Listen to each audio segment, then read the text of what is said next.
हमारे देश में एक से एक कलाकार हैं और ऐसे ऐसे कलाकार हैं जो विश्व पटल पर भारत का नाम रोशन कर रहे हैं। आज हमारे साथ एक ऐसी ही कलाकार हैं जिनको पूरा भारत कथक गुरु के नाम से जानता है, जो पद्मश्री अवार्ड से नवाजी जा चुकी हैं। जी हाँ, आज हमारे साथ हैं कथक गुरु शोभना नारायण जी। शोभना नारायण जी, बहुत बहुत स्वागत है आपका। शोभना मैम, सबसे पहले आप ये बताइए कि आपके बारे में मैंने काफ़ी कुछ पढ़ा, लेकिन 3 साल की उम्र से ही आपने नृत्य करना शुरू कर दिया था। और ये इतनी छोटी उम्र होती है जिसमें बच्चों को बहुत ज़्यादा कुछ पता भी नहीं होता है। मतलब छोटे बच्चे सिर्फ मम्मी पापा की गोद में खेलते हुए उस वक्त नज़र आते हैं। 3 साल की उम्र से ही नृत्य करना आपने शुरू किया, मतलब कहाँ से ये कला आपके अंदर आई? नहीं, उस समय मुझे नहीं आया, लेकिन मेरी माँ को था कि मेरी जो एक्सेस एनर्जी है, ऊर्जा है, उसको चैनलाइज करने के लिए, और उनके यहाँ था हमेशा ध्यान दिया जाता था परफॉर्मिंग आर्ट्स पर। तो वो मुझे साधना बोस के यहाँ ले गई, मेरी पहली गुरु। हमारा जन्म कलकत्ते में हुआ था, तो बहुत ही फेमस डांस एक्ट्रेस थी उस ज़माने की। तो साधना जी ने बताया कि मैं इतनी छोटी थी कि उन्होंने माँ से कहा कि कोलेर बाचन येश्चो, मतलब गोद का बच्चा लेकर आई हो।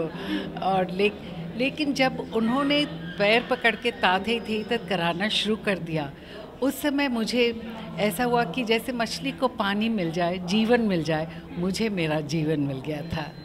अच्छा, आपको आपका जीवन मिल गया, जैसे कि भी आपने कहा। लेकिन ये बताइए कि आप तो एक अधिकारी भी रही हैं, सरकारी सेवा में भी, और उसके बाद भी डांस को आपने नहीं छोड़ा, डांस को अपनी प्रायोरिटी हमेशा बना के रखा।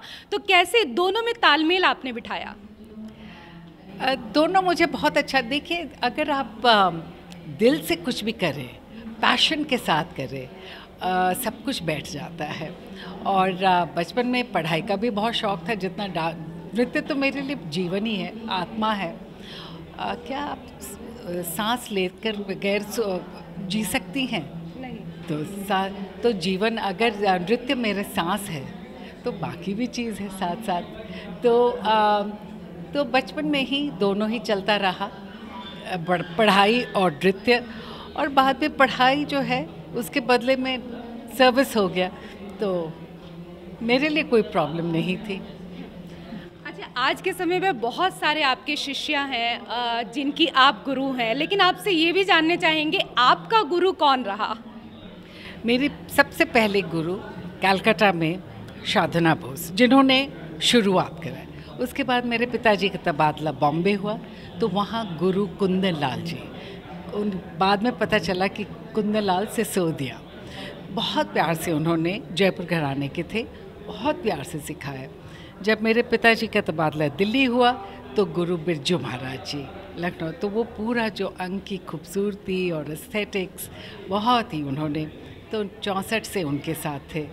फिर अच्छा, अगर दिल्ली और नोएडा की शाम को लेकर बात करें तो दिल्ली और नोएडा की जो शाम है वो डीजे पर युवा थिरकते हुए नज़र आते हैं, लेकिन आज दिल्ली में घुंघरू की आवाज़ चारों तरफ आ रही है।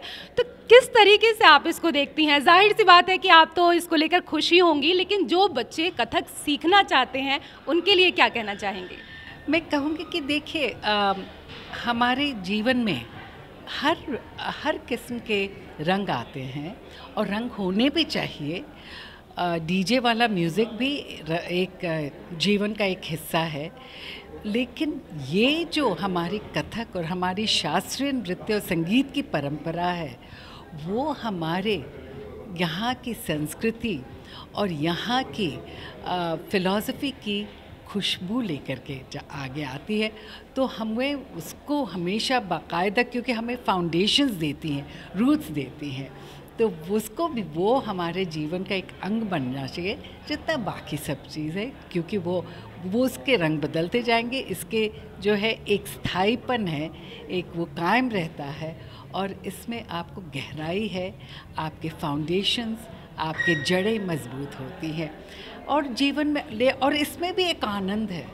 इसको साध ले तो वो आनंद की परिकाष्ठा बिल्कुल अलग है, अनुभूति अलग है, और दूसरे किस्म की संगीत और उसकी अपनी खूबसूरती अलग है, लेकिन वो क्षणिक है और ये ज़्यादा ये हमारे दिल को अंदर बैठने वाली है। गुलाब बाड़ी की जो परंपरा है उसको नीलाक्षी राय जिस तरीके से बढ़ा रही हैं, उसके लिए आप क्या कुछ कहना चाहेंगे? कहूँगी बहुत ही नीलाक्षी को मैं बधाई देती हूँ कि गुलाब बाड़ी की परंपरा को वो आगे ले जा रही है और लोगों के समक्ष ला रही हैं, क्योंकि हमारे यहाँ की दिल्ली की जो जनता है या नोएडा की जनता या वो उसके बारे में वाकिफ़ नहीं है।